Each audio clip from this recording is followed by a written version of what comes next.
Hello friends, இந்த market கிராஷில் முக்கியமாக வாங்க வேண்டிய ஒரு காயின் பற்றி தான் இந்த வீடியோவில் பார்க்க போகிறோம். அது என்னன்னா, கிரிப்டோ மார்க்கெட்டுக்குள்ளே நிறையா பேர் புதுசாக வாரத்துக்கு காரணமாக இருந்த ஷிபா இனு தான்.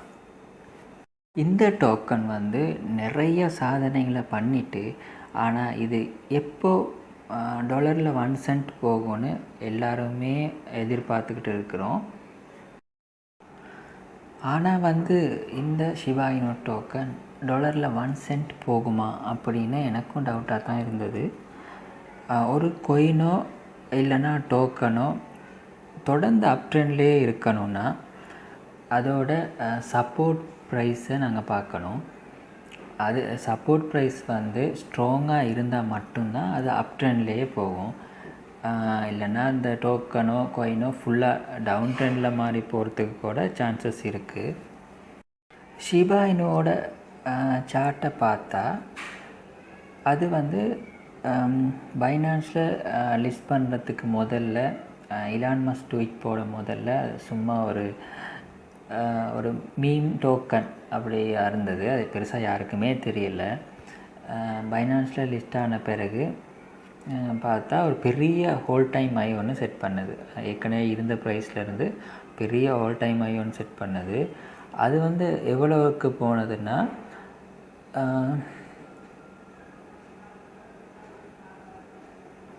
0.40 தள்ளி 353 அப்படின்ற ப்ரைஸில் இருந்தது. அதுக்கப்புறம் நிறையா பேர் மார்க்கெட் கிராஷ் அப்படின்னு நிறையா பேர் செல் பண்ணியிருப்பாங்க. அந்த டைமில் அது கீழே மேக்ஸிமம் குறைஞ்சது 0.50 தள்ளி 68 ட்ரேட் ஆகியிருந்தது. ஆனால் பார்த்திங்கன்னா உங்களுக்கு சார்ட்டில் தெரியும், அந்த 50 தள்ளி 786 அதுக்குள்ளேயே தான் சைட்வேஸ்லேயே மூவ் ஆகிட்டு இருந்தது. பெரிய அப்பும் இல்லை டவுனும் இல்லை. அதுக்கப்புறம் சிபா ஸ்வாப் ரிலீஸ் பண்ணாங்க. சிபா ஸ்வாப் ரிலீஸ் பண்ண நேரம் உங்களுக்கு தெரிஞ்சிருக்கும், மார்க்கெட் ரொம்ப கிராஷ் ஆகி அப்படி தான் இருந்தது. மார்க்கெட் கிராஷில் இருந்தபடியாக அது பெரிய அளவு ஒரு பம்ப் ஒன்று கொடுக்கல. அதுக்கு பிறகு உங்களுக்கு தெரிஞ்சிருக்கிறோம், ஒரு 4-5 மந்த்துக்கு பிறகு மார்க்கெட் ரெக்கவர் ஆன உடனே ஷிபா இனு எவ்வளோ பெரிய பம்ப் கொடுத்ததுன்னு பார்த்தா 0.50க்கு அடுத்து 68ன்ற ப்ரைஸில் இருந்து பம்பாக இருக்குது. 0.40 தள்ளி 819 அப்படின்ற ப்ரைஸுக்கு பம்பாக இருக்குது. அதுக்கப்புறம் மார்க்கெட் கிராஷ் அப்படி உக்ரைன் ரஷ்யா ஓர்னால அப்படியே கொஞ்சம் கொஞ்சமாக மார்க்கெட் டம்ப் ஆகிருக்கு. டம்ப் ஆகி ப்ரைஸ் வைஸ் கொஞ்சம் கொஞ்சமாக குறைஞ்சிட்டு கடைசியாக 0.40 தள்ளி 212 அப்படின்ற சப்போர்ட்டில் ஸ்ட்ராங்காக ஹோல்ட் ஆகிட்டுருக்கு. இந்த விஷயத்தை தான் நீங்கள் கண்டிப்பாக தெரிஞ்சுக்கணும்.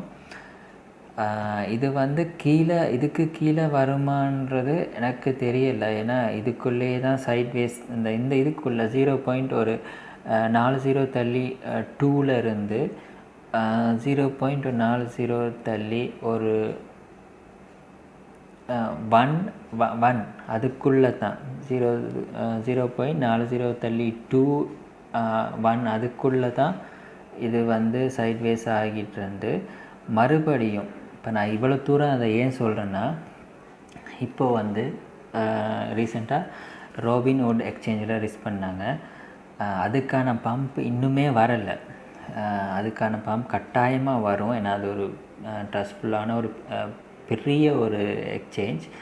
ஸோ இவ்வளோ நாள் ஷிபா இனு அதில் லிஸ்ட் பண்ணுவாங்கன்னா எல்லாருமே எதிர்பார்த்துட்டு இருந்தோம். நிறையா பெட்டிஷன் கொடுத்தாங்க, எல்லாமே செஞ்சாங்க. ஸோ அதில் லிஸ்ட் ஆகிட்டது. ஆனால் ஷிபா இனு எந்த ஒரு ரியாக்டும் காட்டலை.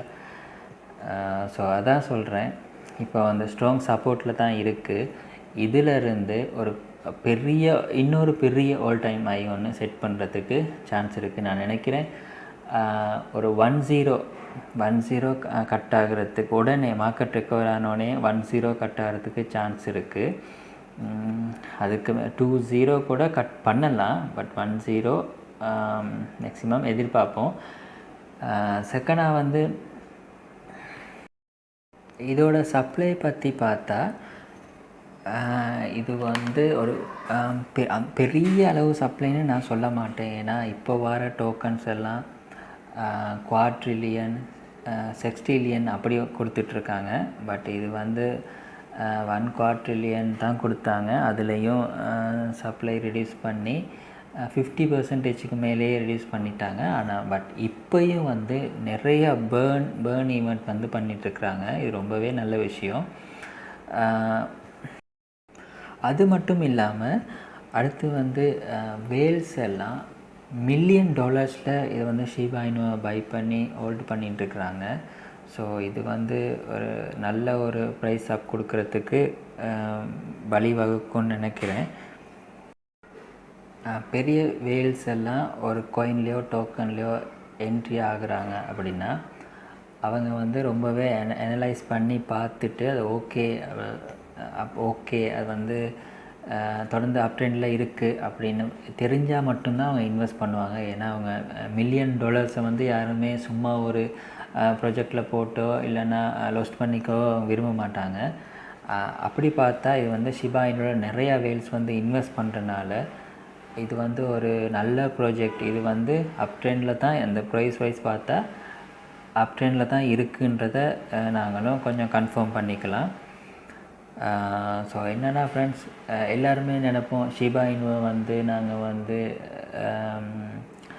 இனிஷியல் ஸ்டேஜ்லேயே வாங்க மறந்துட்டோம், வாங்க முடியாமல் போயிட்டு மிஸ் பண்ணிட்டோம் அப்படின்னு. அதுக்கு அப்படி கவலைப்பட தேவையில்லை. ஷிபா இனுவை பொறுத்தவரையில் இப்போயும் ஒரு நல்ல பையிங் ஆப்ஷன் ஒன்று கொடுத்துருக்கு. ஸோ இந்த மார்க்கெட் க்ராஷை யூஸ் பண்ணியும் நீங்கள் வந்து டிசிஏ இல்லைன்னா ஆர்சிஏ பண்ணி அப்படின்னா ஒரு $50 $100 வச்சுருக்கிறீங்கன்னா அதை ஒரு 5 இல்லைன்னா 10 டிவைட் பண்ணி ஒரு மாதத்துக்கு ஒரு $10 அப்படி $10 அப்படி போட்டு நீங்கள் வாங்கலாம். வாங்கின காயினை வந்து நீங்கள் கண்டிப்பாக லாங் டேர்முக்காக ஹோல்டு பண்ணுறது வந்து ரொம்பவே நல்லம். ஏன்னா வந்து நீங்கள் ட்ரேடெல்லாம் பண்ணி சம்பாதிக்கிறத விட நீங்கள் ஒரு 3 வருஷம் 4 வருஷத்தில் அது வந்து ரொம்ப நீங்கள் ட்ரேட் பண்ணி சம்பாதிக்கிறத விட ரொம்ப அதிகமாகவே சம்பாதிச்சிடலாம். இது என்னோடய ஓன் ஒப்பீனியன் தான். பட் அந்த மாதிரி நல்ல ப்ராஜெக்டில் நீங்கள் லாங் டேர்ம் இன்வெஸ்ட் பண்ணுறது ரொம்பவே நல்லம்.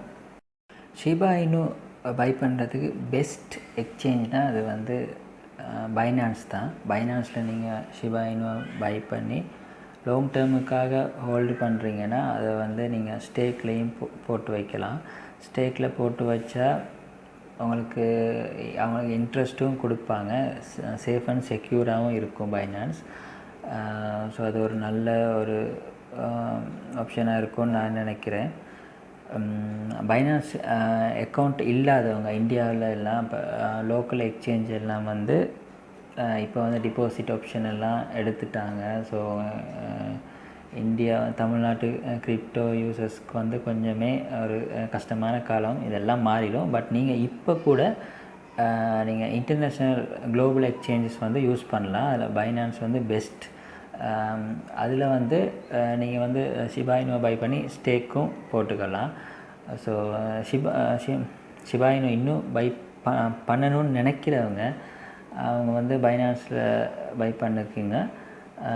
பைனான்ஸ் எக்ஸ்சேஞ்ச் இல்லாதவங்களுக்கு நான் வந்து வீடியோவுக்கு கீழே லிங்க் கொடுக்குறேன், ரெஃபரல் லிங்க் கொடுக்குறேன். அதில் வந்து அதை யூஸ் பண்ணிங்கன்னா உங்களுக்கு ட்ரேடிங் ஃபீல 10% டிஸ்கவுண்ட்டோட பைனான்ஸ் அக்கௌண்ட் லைஃப் டைமாக ட்ரேடிங் ஃபீல 10% டிஸ்கவுண்ட்டோட அந்த பைனான்ஸ் அக்கௌண்ட் நீங்கள் வந்து ஓப்பன் பண்ணிக்கலாம். ஸோ அதையும் யூஸ் பண்ணிக்கோங்க. அவ்வளோதான் ஃப்ரெண்ட்ஸ், இந்த வீடியோ உங்களுக்கு யூஸ்ஃபுல்லாக இருந்திருக்கும்னு நம்புகிறேன். அப்படின்னா இந்த சேனலை சப்ஸ்கிரைப் பண்ணி சப்போர்ட் பண்ணுங்கள், லைக் பண்ணி மோட்டிவேட்டும் பண்ணுங்கள். Thank you so much.